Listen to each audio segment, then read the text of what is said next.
पाहू शकता तुम्ही इथे मी पालक बनवलेला आहे। आता पावसाळ्यामध्ये जास्त पालक येत नाही, पण इथे मी पालक मागवलं, ते पण थोडंच आलं, अर्धं खराब निघालं। तरी बघू शकता तुम्ही इथे छान असं आपण इथे पालक पनीर बनवलेलं आहे। ते आता कसं बनवलं आहे ते आपण पाहूयात। नमस्कार मंडळी, मी प्रमिला तेलंग। पाहू शकता तुम्ही इथे पालक आणलेला आहे, स्वच्छ धुवून घेतलं। 3 ते 4 पाण्याने स्वच्छ धुवून घ्यायचं। पाणी उकळायला ठेवलं आहे, त्यामध्ये थोडंसं मीठ घातलेलं आहे। पाण्याला उकळी आल्यानंतर त्यामध्ये ना आपण स्वच्छ धुवून घेतलेलं पालक टाकलेलं आहे। थोडा वेळ 2 मिनिट गरम पाण्यामध्ये ते पालक बुडवून असं ठेवायचं आणि त्यानंतर थंड पाण्यामध्ये आपल्याला पालक टाकून घ्यायचं आहे। थंड पाण्यात टाकल्यामुळे काय होतं, आपला पालकचा रंग असतो ना हिरवा, तो टिकून राहतो। इथे मी पाण्यामध्ये ना बर्फाचे तुकडे टाकलेले आहेत आणि बघा कसा हिरवागार रंग जसा तसा राहिला आहे, नाही का। तर आता आपल्याला मिक्सरच्या भांड्यातून वाटून घ्यायचं आहे। तर मी 2 हिरव्या मिरच्या घेतल्या आहे, थोडंसं मीठ घेतलेले आहे आणि त्यामध्ये थोडे बर्फाचे तुकडे टाकले। आता हे आपण ना वाटून घेऊया। बघू शकता किती हिरवगार असं आपला पालक दिसतं इथे वाटलेलं, नाही का। तर इथे मी अमूलचं पनीर घेतलेलं आहे, बघू शकता तुम्ही। आता आपण ना हे बारीक पीस कट करूया। तुम्हाला जसे पीस कट करायचे तसे तुम्ही करू शकता, मोठ्या आकारात, छोट्या आकारामध्ये। इथे मी अशा पद्धतीमध्ये बारीक करून घेतलेलं आहे आणि आपल्याला पनीर फ्राय करून नाही घ्यायचं आहे, आपल्याला पनीर कच्चंच घालायचं आहे। पनीर फ्राय करून घेतलं का मग ते कसं जरा वातडल्यासारखं लागतं ना।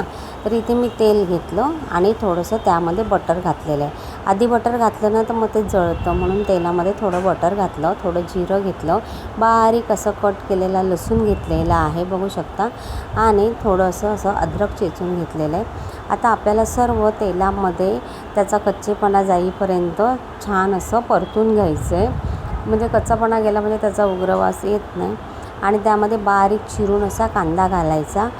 कांदा छान असा ना तेलामध्ये परतून घ्यायचा, मस्त गुलाबी रंग येईपर्यंत। बघू शकता तुम्ही इथे गुलाबी रंग आला आहे। त्यात बारीक चिरलेला मी टोमॅटो घातलेला आहे, तो पण छान असा परतून घेतला। पण तुम्ही टोमॅटो नाही घातला तरी चालतं, टोमॅटो घातल्यामुळे थोडासा ना पालकचा कलर मग बदलतो।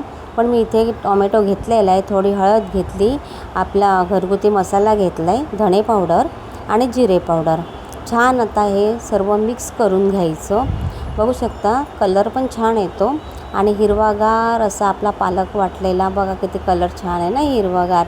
काय आहे ना, पालक एकदम कमी आलं, त्यामुळे कसं इथे पालक कमी पडले। तर जेवढं पालक होतं तेवढंच मी इथे बनवलेलं आहे। तर चांगली अशी उकळी काढून घ्यायची। चांगली उकळी आली का मग बारीक कट केलेलं पनीर घालायचं। पनीर कसं जास्त शिजवायचं नाही, नाहीतर मग ते रबरासारखं लागतं, म्हणून 5 ते 7 मिनिट फक्त असं पनीर शिजून घ्यायचं उकळी येईपर्यंत। तर तुमच्याकडे क्रीम असेल तर तुम्ही क्रीम वरून असं घालू शकता। माझ्याकडे क्रीम नव्हतं, मग घरात दूध होतं, दुधावरची साय घेतली, थोडी ती फेटली आणि थोडंसं वरून मी ती साय अशी घातलेली आहे। तर तुमच्याकडे जर क्रीम असेल तर तुम्ही घालू शकता। तर लहान मुलांना कसं पनीर खायला आवडतं आणि त्यावर क्रीम असलं तर आणखीन आवडीने खातात।